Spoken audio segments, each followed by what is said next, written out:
ओला electric के founder Bhavish Agarwal के खिलाफ कोर्ट ने एक वारंट जारी कर दिया है। केस है उनकी कंपनी की बनाई गाड़ी से ही जुड़ा हुआ, जिसमें कभी आग लगती है तो कभी सर्विस नहीं होती, कभी रिपेयर पार्ट्स नहीं मिलते। लेकिन लोग कहेंगे कि ये तो खबर पुरानी हो गई है। ठीक बात है, लेकिन खबर ये भी है कि ओला की हालत भी पतली हो गई है।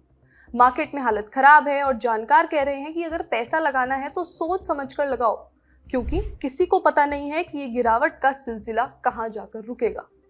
ऐसा नहीं है कि ऐसा एक रात में हुआ हो। कभी ये company EV two wheeler industry की किंग हुआ करती थी। ताबड़तोड़ सेल्स के साथ भाविश अग्रवाल के कंट्रोवर्शियल ट्वीट्स भी फेमस थे। उसके बाद वक्त बदल गए, जज्बात बदल गए, सेल्स गिर गई, आईपीओ के बाद परफॉर्मेंस भी टूटा, मार्केट शेयर का झटका सो अलग। बाकी आपको पता ही है कि ओला इलेक्ट्रिक में कितनी गड़बड़ियां आया करती हैं। और अब है ये वारंट। किसी स्टार्टअप की ऐसी हालत एक खतरे का संकेत देती तो जरूर है। संकेत इस बात का भी मिलता है कि जब आप कुछ शुरू कर रहे हैं तो सब कुछ इमोशन पर प्ले नहीं होता, काम भी करना होता है। आज कहानी ओला इलेक्ट्रिक की गिरावट की। हाय, मैं हूं श्रुति और आप देख रहे हैं खर्चा पानी। Brought to you by Rajnikandha, itel and Sensodyne DSP.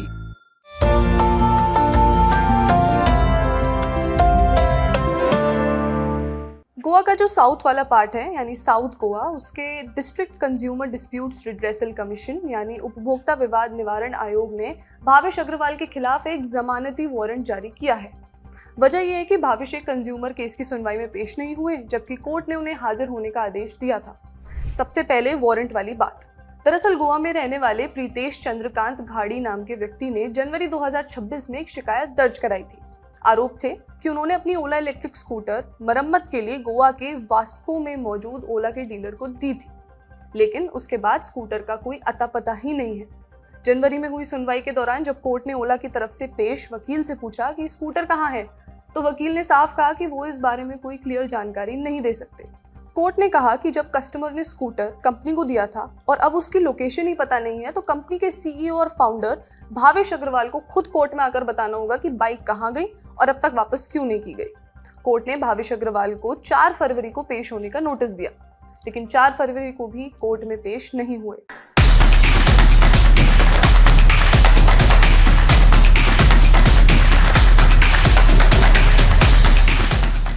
इसी दिन कमीशन ने एक और आदेश जारी किया। इस आदेश में बेंगलुरु की पुलिस को आदेश दिया कि वो भाविश अग्रवाल के खिलाफ एक जमानती वारंट जारी करे। इस जमानत की रकम भी कमीशन ने तय की, 1,47,499 रुपए, और साथ ही इतने ही मूल्य की श्योरिटी भी। कानून की भाषा में अक्सर इसे मुचलका कहा जाता है। इसके बाद सुनवाई की अगली तारीख 23 फरवरी की तय कर दी गई है। लेकिन ओला इलेक्ट्रिक को लेकर सिर्फ भाविश अग्रवाल के खिलाफ वारंट ही एक खबर नहीं है। मार्केट में कंपनी की हालत भी देखते चली। आज यानी 17 फरवरी को ओला के शेयर्स 28.6 रुपए पर खुले और 27.9 रुपए पर क्लोज हुए। बस आज भर में ही 3% की गिरावट। पिछले कुछ समय का ट्रेंड देखें तो पिछले एक महीने में शेयर लगभग 26% गिरा। खबर है दुनिया के सबसे बड़े बैंकों में से एक सिटी का ओला इलेक्ट्रिक के शेयर्स को लेकर ये कहना है कि स्टॉक बेच दो, बहुत बड़ा क्रैश हो सकता है। भारत की एक फाइनेंशियल फर्म एमके ग्लोबल ने बताया है कि अब बात ओला इलेक्ट्रिक के सर्वाइवल की भी है कि कंपनी बचेगी या नहीं। सिटी ने ओला इलेक्ट्रिक को लेकर अपना रुख पूरी तरह बदल दिया है। पहले जहां इस शेयर पर सिटी की रेटिंग बाय थी यानी खरीदने की सलाह, अब उसे सीधे सेल कर दिया गया है यानी बेचने की सलाह। नया सेंसोडेंट डीएसपी नर्व्स को प्रोटेक्ट करे और इनामल को repair. Feel the relief with सेंसोडेंट DSP. इतना ही नहीं, सिटी ने कंपनी का टारगेट प्राइस भी करीब 51% घटा दिया है। पहले 55 रुपए था, अब सिर्फ 27 रुपए कर दिया है। सिटी को लगता है कि आगे इस शेयर में गिरावट का खतरा बढ़ता जा रहा है। सिटी ने अपनी रिपोर्ट में इसके पीछे 3 बड़े रीजंस बताए हैं। पहली वजह है कि भारत में इलेक्ट्रिक 2 व्हीलर की सेल्स बढ़ने की स्पीड उम्मीद से थोड़ा स्लो है। जिस तेजी से ईवी सेगमेंट बढ़ने की बात की जा रही थी, वैसी ग्रोथ जमीन पर नहीं दिख रही है। ये बात तो ठीक है, लेकिन वहीं अगर आप ईवी 2 व्हीलर इंडस्ट्री में बाकी कंपनियों को देखें, माने वो कंपनीज जो ओला इलेक्ट्रिक का कंपटीशन है, जैसे आप टीवीएस देख लीजिए, बजाज ऑटो हो गया, उन्होंने तो बेहतर ही परफॉर्म किया है। जानकार कहते हैं कि इन नंबर्स को देख के ये समझ आता है कि इंडस्ट्री धीमी है, लेकिन सभी कंपनियों में से ओला इलेक्ट्रिक की सेल्स में खास गिरावट है। दूसरी वजह है ओला के मार्केट शेयर का लगातार गिरना। आपके नंबर्स देखिए, कुछ साल पहले और आज कहाँ ओला इलेक्ट्रिक एक समय पर ईवी 2 व्हीलर मार्केट का किंग हुआ करता था और आज वो शेयर कम होकर कहाँ आ गया है। रिपोर्ट में कारण बताया है सर्विस से जुड़ी शिकायतें, रिपेयर में देरी और कस्टमर्स का खराब एक्सपीरियंस। तीसरी और सबसे बड़ी चिंता है कंपनी का लगातार नेगेटिव कैश फ्लो, यानी कंपनी जितना कमा रही है उससे कहीं ज्यादा खर्च कर रही है। कैश तेजी से बर्न हो रहा है, जिससे आने वाले समय में बैलेंस शीट और फंडिंग को लेकर सवाल उठ सकते हैं। अगर शेयर के ट्रेंड को देखें तो पिक्चर और क्लियर हो जाती है। पिछले 4 ट्रेडिंग सेशंस में इसमें करीब 14% की गिरावट आ चुकी है। वहीं साल 2026 की शुरुआत से अब तक ओला इलेक्ट्रिक का शेयर 20% से ज्यादा टूट चुका है। कंपनी के तीसरे क्वार्टर के रिजल्ट्स ने आंख को और हवा दे दी। इस चार्ट को देखिए, ओला इलेक्ट्रिक का लॉस पिछले कुछ क्वार्टर्स में बढ़ा ही है। सबसे बड़ी चिंता रेवेन्यू को लेकर है, जो ईयर ऑन ईयर बेसिस पर करीब 55% गिरकर सिर्फ 470 करोड़ रुपए रह गया है। थोड़ा सा ओला इलेक्ट्रिक के बारे में भी जानते हैं। शुरुआत 2010 में होती है, जब भाविश अग्रवाल और अंकित भाटी ने मिलकर भारत में टैक्सी बुक करना आसान बनाया। तब ना तो एक स्मार्टफोन होना आम बात थी, ना ऐप से कैब बुलाने की आदत थी। ओला ने यही गेम बदल दिया था और उबर को भारत में सीधी टक्कर दी थी। 2014 से 2019 तक ओला की ग्रोथ बेहद तेज रही। इन्वेस्टर्स ने जमकर पैसा डाला, सॉफ्ट बैंक, टाइगर ग्लोबल जैसे बड़े नाम जुड़े। ओला भारत की सबसे बड़ी राइड हेलिंग कंपनी बन गई।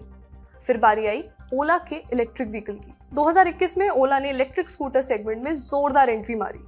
CNBC 18 की रिपोर्ट के हिसाब से ओला ने तमिलनाडु के कृष्णागिरी में सबसे बड़ी सेल फैक्ट्री, जो EV बनाने के लिए जरूरी है, उसे लगाने का दावा किया। कहा गया कि यहाँ से करोड़ों स्कूटर बनेंगे, भारत EV क्रांति का लीडर बनेगा, पेट्रोल से आज़ादी मिलेगी और लाखों नौकरियां पैदा होंगी।